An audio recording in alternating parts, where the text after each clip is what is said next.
एक घनी शाम थी। शहर की गलियों में अफरा तफरी मची हुई थी।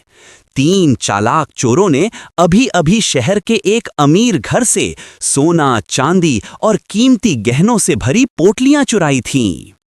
पीछे पुलिस थी, आगे जंगल। जान बचाने के लिए तीनों चोर अंधेरी रात में जंगल की ओर भाग निकले। जंगल घना था, हवा में डर था। थोड़ी देर बाद एक चोर हांफते हुए बोला, दोस्तों, अब और नहीं चला जाता, रात बहुत हो गई है, आओ किसी सुरक्षित जगह रुक जाएं। बाकी दोनों ने उसकी बात मान ली। कुछ दूर चलने पर उन्हें पेड़ों के बीच एक पुरानी झोपड़ी दिखाई दी, जिसमें एक बुढ़िया अकेली रहती थी। चोरों ने सोचा यही सही जगह है, पर चोरी का माल कहाँ छुपाएं?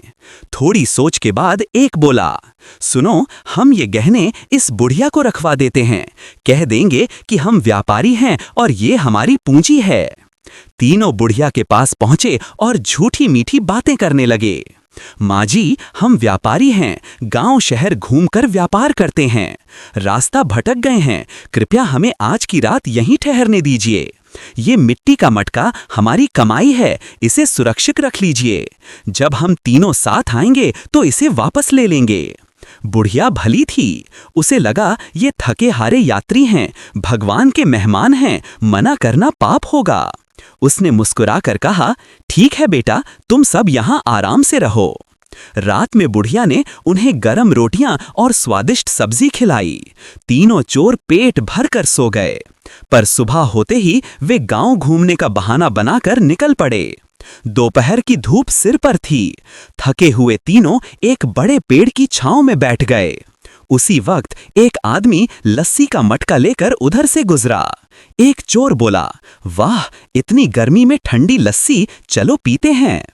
तीनों ने लस्सी मंगवाई, लेकिन जब लस्सी वाले ने कहा कि बर्तन नहीं है, तो एक चालाक चोर बोला, तुम दोनों रुको, मैं कुटिया से बर्तन ले आता हूं। वो चोर झोपड़ी पहुंचा और बुढ़िया से बोला, माँ जी, हम अब जा रहे हैं, वो मटका दे दीजिए जो हमने कल रात आपको दिया था।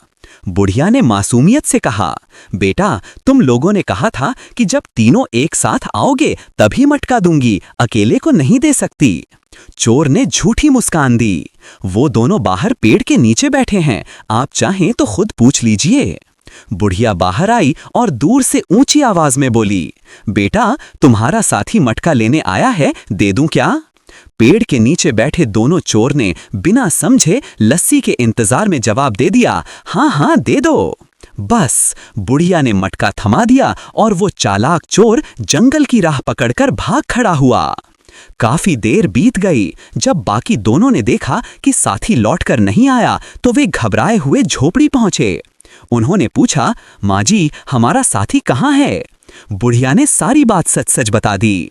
अब दोनों चोर गुस्से में चिल्लाए, झूठ बोलती हो, तुमने ही हमारा खजाना छुपा लिया है। बुढ़िया डर के मारे कांप उठी। इतना शोर सुनकर पास में रहने वाला एक विद्वान साधु वहां आ गया। साधु ने शांति से पूछा, क्या बात है माँ? बुढ़िया ने सारा किस्सा सुना दिया।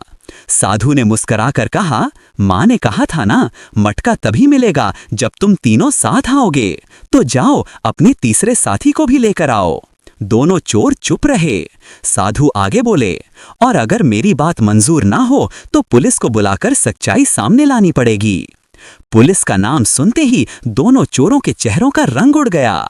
डर के मारे दोनों अपनी जान बचाकर भाग गए और उनका सारा चोरी का माल वहीं छूट गया। साधु ने बुढ़िया से कहा, माँ, ऐसे लोगों से सदा सावधान रहना, जो दूसरों को धोखा देते हैं, अंत में वही अपने छल में फंस जाते हैं। जंगल में शांति लौट आई, लेकिन बुढ़िया की ईमानदारी और साधु की बुद्धिमानी की चर्चा दूर दूर तक फैल गई।